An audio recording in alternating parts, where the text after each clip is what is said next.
Hi folks, and welcome to Reread, where I am rereading through the expanded universe in chronological order, something no one should ever do unless you've read it all before.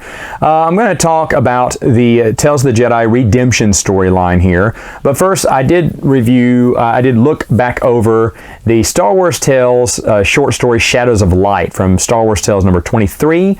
At first when I started this, I said, I'm not going to reread Tales. I can't do it again. But I thought, you know what? I bashed Tales so much in my last series, it deserves a reread. So I'm going to try to reread as much of them as I can. I did reread this one. I like the art. I don't understand the story. They're Jedi hunters. They're going after something. It wasn't very clear to me. A Keldroma is upon them. I don't know if it's Ulic. It can't be Ulic. I guess it's from Kay's descendants or something. That's really not explained. And then something I may have missed in my initial review of it. It has a connection to the Old Republic video game, because Revan is mentioned in it. There's a vision of the future that Revan will one day need whatever item it was.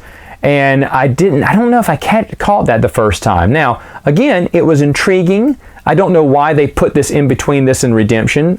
They're acting like Ulic Keldroma was a thing of the past, but to be fair, Redemption happens way later, so this could have foreseeably happened sooner. But I mean, overall, like I said, artwork nice. It's pretty big story for Star Wars Tales. And, you know, I was interested to see where it was going. I just like everything in Tales, I don't think it didn't really have time to flesh itself out. All these were a bunch of short stories. And it's hard to say, oh, I really like that one little short story. So we got to peek into this world.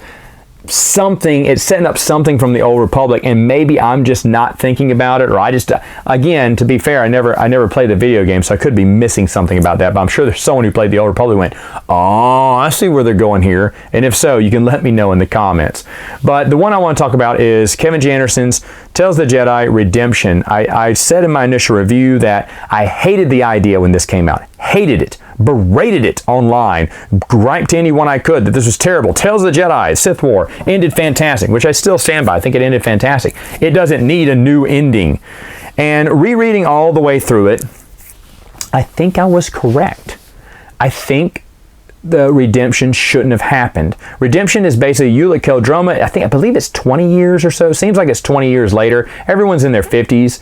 It seems Naomi Sunrider is now kind of, you know, one of the big spokesperson of the Republic. I forgot the girl's name. The two mates, the one that got betrayed by Exar Kun, and now the one remaining. She's a very important person, but she hates Ulic Keldroma because he's still out there alive somewhere. We let him go. We got to kill that murderer. And it shows Tot, the Twi'lek, older, and it's really weird because he's only in it for a little while, I guess just to show, just for you to go, yay, it's him, because that's what I did. And I think I like this series a lot more the first time through because I miss those characters. I want to see old Ulic Keldroma. I want to see what's going on. Young Vima Sunrider, who is now kind of grown up now. She's kind of a teenager. And she's kind of being rebellious from her mom. Her mom's ignoring her, not giving her enough attention, not training her to be a Jedi. And so Vima's run away once with kind of got a wild hair and got in trouble. Tot saves the day. But eventually Vima Sunrider will leave Naomi Sunrider and go find Ulic Keldroma on some random planet, feeling some guy out with the Force because she said, I think he knows where Ulic is. There was this traitor he doesn't know who Ulic Keldroma is. He's just parking him to different places, first to Yavin 4. I love this, but Ulic sees all the ghosts from his past, like Kay and Master Arc is like, no, I can't stay here. So he ships him off to a, kind of like a Hoth-like planet. He's like, yes, I can stay here. And so the guy drops him off with some gear and says, well, stay safe. And Ulic Keldroma is drowning in his sadness. He can't feel the Force anywhere. He's still got his fighting ability, but no Force. And he has a vision of Master Arca, telling him he needs to have the courage to stay alive. He doesn't know what for. Later on, it's Vima Sunrider. That's what's for. He's supposed to train her. In the middle, she is also, even though it's very short, this is very short, she's also making him a better person and making him feel more whole. Now, before I get to the end, the ending is basically I can't think of her name. I want to say it's Sylvia or something. Sylvia or something.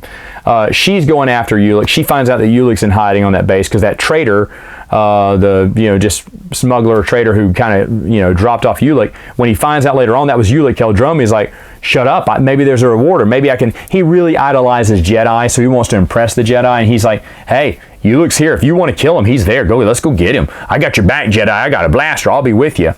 And that Jedi is going off to kill him. Nomi Sunrider is going off to just bring back her daughter. When she sees Ulick, there's a beautiful scene where they just kind of meet their eyes. It just shows both of their eyes kind of soften at each other. And that love is still there. There's a lot of good things about redemption. I love seeing these people from 20 years later and where are they now. But I don't think it should have been made. Tot is there in the very first book. I can't remember if he's in it for the rest of it. If he is, he's very minor. But he's saving a bunch of people in Ryloth from a firestorm, which he tries to prevent, but then gets blown away by it, and his face gets burned a little bit. So he's got this big burn scar on his face. Okay, cool. What are we going to do with that? Nothing. You just got to see Tot for a little while. Because don't you want to see him again? You want to see Master Thon? Master Thon's back. Vima Sunrider, hey, she's grown up now. And it's like, yeah, I want to see these people, but I don't. I think the original ending of how the Sith War ended was the better one. Because I'll go ahead and, I think I spoiled this when I first reviewed it too, but Ulick Keldroma fights the Jedi who wants to kill him for how he betrayed her mate, even though it was really Exar Kun. But Ulick is like, look, what is the point of this? We need to let go of our hate. We need to let go, because he's kind of learned from Vima. And that's another thing. I wish they would have shown more of his relationship with Vima Sunrider and him, and maybe talked about their mother a little bit, where she kind of badmouths her mother. And he's like, hey, your mother was a great person. She's a great Jedi. She was wiser than me. And maybe Vima learns a little bit more about her mother and has a deeper appreciation for her mother and understands all these responsibilities. It's not her fault that she's forgotten her daughter. She can't really blame her mother for that. There were so many missed opportunities here. I almost feel like this should have been a novel. It should have been a novel. I would have liked to seen everything kind of explained a little bit more. The thought process going into Nomi Sunrider as she's kind of, thinking about Ulick again, or, seeing him again. A little bit more dialogue with them would have been great. What's going on with Ulick as he's kind of by himself, and then growing to get used to having Vima around, and becoming a better person, becoming more whole because of Vima, understanding Master Arca's vision to him, that this is my purpose, that you were right, Master. There's a lot of touching moments there. Vima doesn't really know her father, Andor, and so there's a little moment about that, and she and her mom kind of make a connection over that. Anyway, Ulick decides he's not going to fight anymore. He's going to let this Jedi chop him down. She gets right up to his neck and then stops it, turns off the weapon, goes, yeah, you're right, this is stupid. I hate you, but you're right, this isn't the way, and I hate that you are a better Jedi without the Force. I have the Force, and I couldn't see that.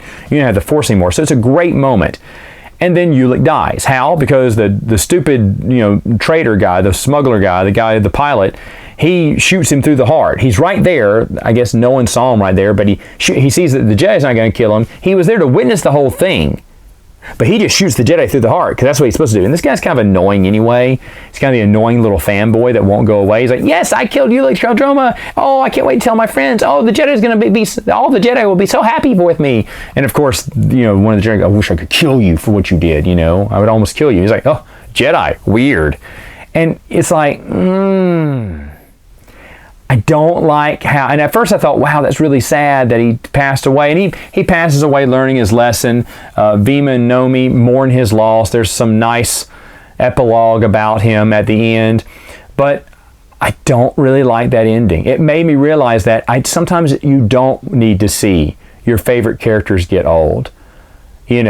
Sometimes the tragic scene that ended with the Sith Wars, I didn't need to see anymore, but I wanted to. That's the tough thing. That's like, every time they do a remake, or bringing back the original characters years later, we want to see that. It's in our every fiber. But to be honest, we shouldn't. We shouldn't see an old Indiana Jones, right? We just shouldn't have seen one. Regardless of whether the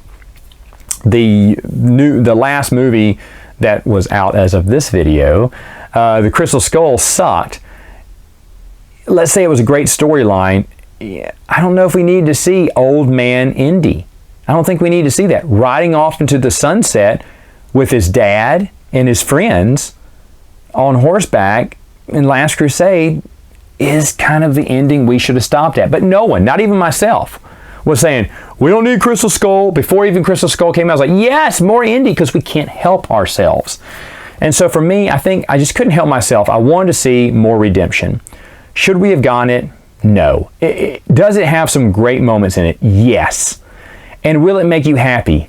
In a way, because you want to see these characters again. But overall, I think maybe it shouldn't have been made. That's a tough choice. It's a tough choice because I still enjoy redemption. But I'm going to take back what I said, that it was an even better ending. No, I think that was me just living off that nostalgia, loving some of the moments that were in it, but basically just wishing for more, and I probably shouldn't have got more. I should have just ended it with Sith Wars, and that's how we should have ended everyone's storyline.